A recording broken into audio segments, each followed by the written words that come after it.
नमस्कार, आदाब, अस्सलाम वालेकुम। मैं Mohammad Yasin Siddiqui KDS live news की तरफ से मौजूद हूँ स्टूडियो में। आज हमारे साथ मौजूद हैं सैयद सारिक अली, जो कि MIM पार्टी के समर्थक हैं। और आज हम इनसे जानेंगे कि बिहार चुनाव में आखिर क्या चल रहा है और जनता का किस तरफ रुझान है। आप सुनिए सैयद सारिक अली सोनू साहब को। जी सर, अब की बार जैसे कि बिहार में जो चुनाव हो रहा है, विधानसभा चुनाव हो रहा है, तो बिहार की जनता किसे CM के रूप में देखना पसंद करेगी? बड़ा ही डिफ़िकल्ट माहौल है और बिहार की जनता बहुत समझदार है और बहुत तकलीफ़ों को झेली हुई है। इसलिए बिहार की जनता इस बार कुछ नया विकल्प चुनेगी, जिससे बिहार के अंदर कुछ विकास हो सके। इसी बात को लेकर मैं बताना चाहता हूं कि इस बार की जनता का रुख जो है कुछ नया करने का है। इसलिए आने वाले विधानसभा चुनाव में बिहार की जनता कुछ नया माहौल पैदा करके नई पार्टियों को मौका देगी और उसी में से कोई CM बनेगा। जैसा कि देखा गया, महागठबंधन जो इंडिया अलायंस का चल रहा है, उसमें ओवैसी जी ने, जो कि MIM पार्टी के राष्ट्रीय अध्यक्ष हैं, उन्होंने अपना लेटर भेजा था। तो इंडिया अलायंस उसे एक्सेप्ट कर लिया है या अभी तक नहीं किया है? या इंडिया अलायंस जो है MIM पार्टी के लिए क्या सोच रही है? जैसे कि आप सभी को पता है, ऑल इंडिया मजलिस इत्तेहादुल मुस्लिमीन AIMIM पार्टी एक सेकुलरिज्म पार्टी है, जो कि हमारा अधिकार है कि हम कहीं भी जाकर चुनाव लड़ें और हम अपने चुनाव की प्रक्रिया जो है हम बिल्कुल जारी रखते हुए बिहार में भी हमने पिछले बार भी चुनाव लड़ा। हमारे कायद असदुद्दीन ओवैसी साहब के अगुवाई में चुनाव लड़ा गया और इस बार भी जो है हमने पहल की गठबंधन में शामिल होने की। पार्टी के तरफ से लेटर भी जारी किया गया, लेकिन उसका कोई संतुष्टि भरा जवाब नहीं मिला। ये बिहार की जनता ये देख रही है कि ओवैसी साहब ने खुद आगे बढ़कर हाथ बढ़ाया कि आओ हम मिलकर गठबंधन की सरकार बनाते हैं और बिहार में विकास करेंगे। लेकिन महागठबंधन जो है उस पार्टी में, महागठबंधन में जो लोग शामिल हैं, वो नहीं चाहते कि मुस्लिम, दलित या जो भी समाज के लोग वहाँ जो परेशान हैं, जो दिक्कतों में हैं, वो आगे बढ़ें। इसलिए महागठबंधन में अभी इनको शामिल नहीं किया जा रहा है। कल को यही लोग चिल्लाते फिरेंगे। अभी तक तो ये कहते आ रहे थे कि बी टीम है, AIMIM बी टीम है। आज जब AIMIM खुद आगे बढ़कर महागठबंधन में शामिल होना चाहती है, तो ये लोग बिल्कुल पीछे होते जा रहे हैं। कल को फिर चिल्लाते फिरेंगे कि पापा टॉफ़ी छीन लिए, पापा टॉफ़ी छीन लिए, फिर चिल्लाते रहना, क्योंकि बिहार की जनता कुछ नया विकल्प ढूंढ रही है। जैसे कि देखा गया, कई बार के CM जो कि नीतीश कुमार हैं, मौजूदा CM भी हैं, तो क्या जनता उन्हें इस बार भी पसंद कर रही है? जनता का रुझान किसकी तरफ है, किस पार्टी की तरफ? ये छुपा हुआ नहीं है कि CM नीतीश कुमार की सोच क्या है, कब वो कहाँ पलट जाएं, किसके साथ हो जाएं, ये किसी को नहीं पता। जहाँ उन्होंने देखा कि हाँ यहाँ सही है, यहाँ हमारा मामला हल हो सकता है, वो वहाँ फट से पलट जाते हैं। कुछ समय वो RJD के साथ थे, उसके बाद अभी कुछ समय से जो है BJP के साथ हैं। और ये दोनों, BJP और नीतीश कुमार, ये सारे लोग मिलके क्या कर रहे हैं बिहार की जनता जान रही है। और ख़ास तौर पर शराबबंदी को लेकर नीतीश कुमार ने बहुत मुहिम चलाई थी, लेकिन आज भी शराबबंदी लगातार फैलती जा रही, बढ़ती जा रही है। इसलिए महिलाओं का खास तौर पे वोट तो नीतीश कुमार को नहीं जाएगा। जैसे कि देखा गया है, जाति जनगणना के आधार पर लगभग 65 लाख, 60 से 65 लाख वोटरों की वोटर लिस्ट है, जो उन लोगों के नाम काटे जा रहे हैं। तो क्या ये सही हो रहा है? ये तो आप भी बेहतर जान रहे हैं कि अब चुनाव सर पे है और जो भी वहाँ पार्टियाँ चुनाव लड़ रही हैं, जिनको डर लग रहा है कि हाँ आगे हमारे लिए घात हो सकता है, जनता समझदार हो चुकी है जनता सारी चीज़ें जानने लगी है, इसलिए अब ये नए नए तरीके से ये लोग प्रोटोगंडा यूज़ करेंगे। कहीं कुछ कहीं किसी के नाम काट दिए जाएंगे, कहीं किसी को कहीं भेज दिया जाएगा। मतलब तरीके से बहुत से इसमें फंडे होते हैं जो ये लोग यूज़ करेंगे जनता को गुमराह करने के लिए। की नज़र में जनता का रुझान जो है अब की बार किस पार्टी की तरफ है? देखिए, जनता का रुझान तो मैं भी नहीं बता सकता, क्योंकि जनता बदलाव चाह रही है ये तो तय है। और जैसे कि मुस्लिम समाज, दलित समाज और भी जो भी हमारे बिहार में लोग रहते हैं, सभी वर्ग के लोग, सभी लोग बदलाव तो चाह रहे हैं।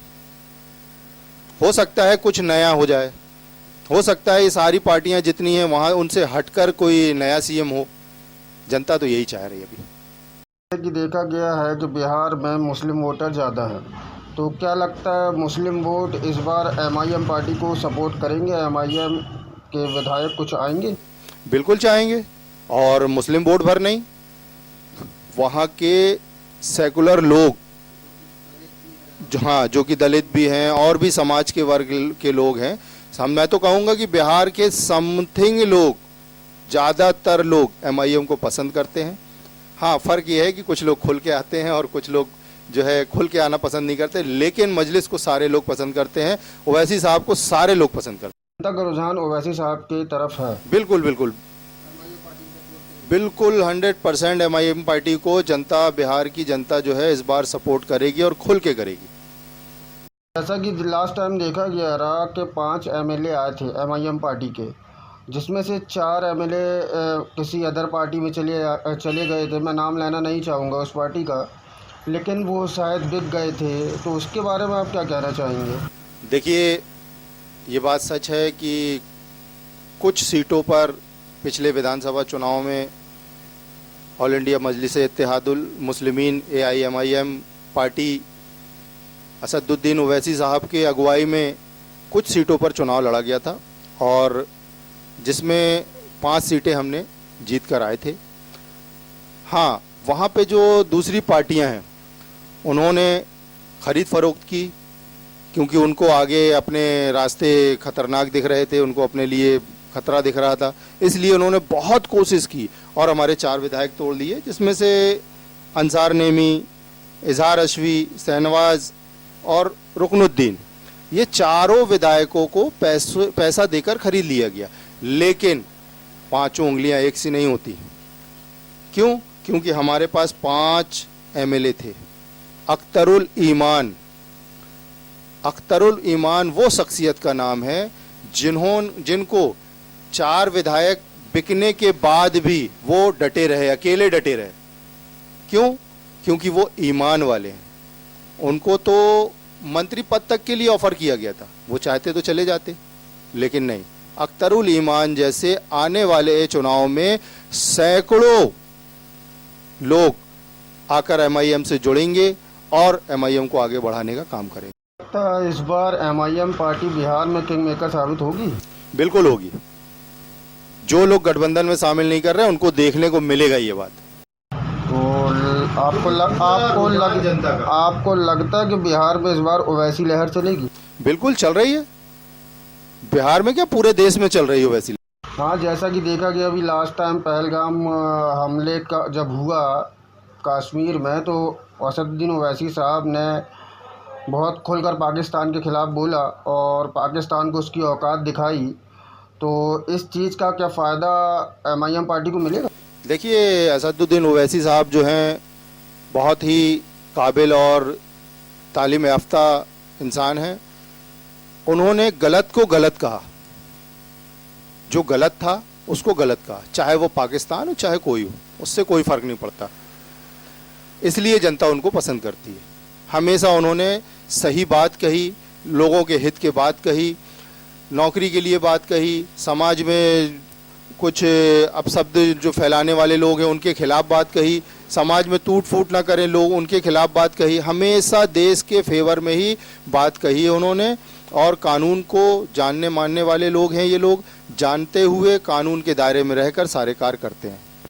जैसा कि देखा गया है लोगों का, कुछ अदर पार्टी के लोग जो कि अदर पार्टियों से जुड़े हुए हैं, ज़रूरी नहीं किसी विशेष पार्टी में, मतलब अधिकतर पार्टी में जो MIM के ख़िलाफ़ रहते हैं, विरोधी होते हैं, वो उनका कहना ये है कि ओवैसी साहब सिर्फ एक मुस्लिम राजनीति करते हैं। और जो लास्ट टाइम ये भी देखा गया कि किसी जगह से एक अदर कास्ट का पार्षद भी निकल के आया था MIM पार्टी का।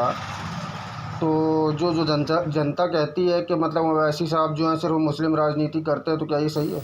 नहीं, ये सरासर गलत है, मैं इसको नकारता हूँ। और आप चाहे पूरे प्रदेश में, देश में, चाहे किसी भी एक ज़िला हो, चाहे प्रदेश हो, जहाँ जहाँ MIM पार्टी का वर्चस्व है, आप सभी जगह ये बात जान सकते हैं कि बहुत से हमारे गैर मुस्लिम भाई काफ़ी पदों पे हैं। और बल्कि जबलपुर मध्य प्रदेश में तो हमारी एक गैर मुस्लिम बहन जो है वो पार्षद भी हैं। और ऐसी कई जगह, जैसे यूपी में भी हमारे कई गैर मुस्लिम भाई पार्षद हैं। और हमारे जहाँ जहाँ हमारी पार्टी है, सभी जगह जो है बड़े बड़े पदों पे जो है गैर मुस्लिम भाई हमारे हैं। इसलिए कोई मुस्लिम फेवर का कोई मामला नहीं है, इसमें तो समाज हित की बात है, देश हित की बात है और कानून के दायरे में रहकर काम करने वाली बात है। मसला सिर्फ इतना सा है कि मैं बता दूं, मेरी रुसवाई के असबाब हैं मेरे ऊपर, मेरी रुसवाई के असबाब हैं मेरे ऊपर। आदमी हूँ इसलिए बहुत ख्वाब रखता हूँ, आदमी हूँ इसलिए बहुत ख्वाब रखता हूँ। सैयद शारिक अली, AIMIM जबलपुर मध्य प्रदेश, पूर्व विधानसभा अध्यक्ष।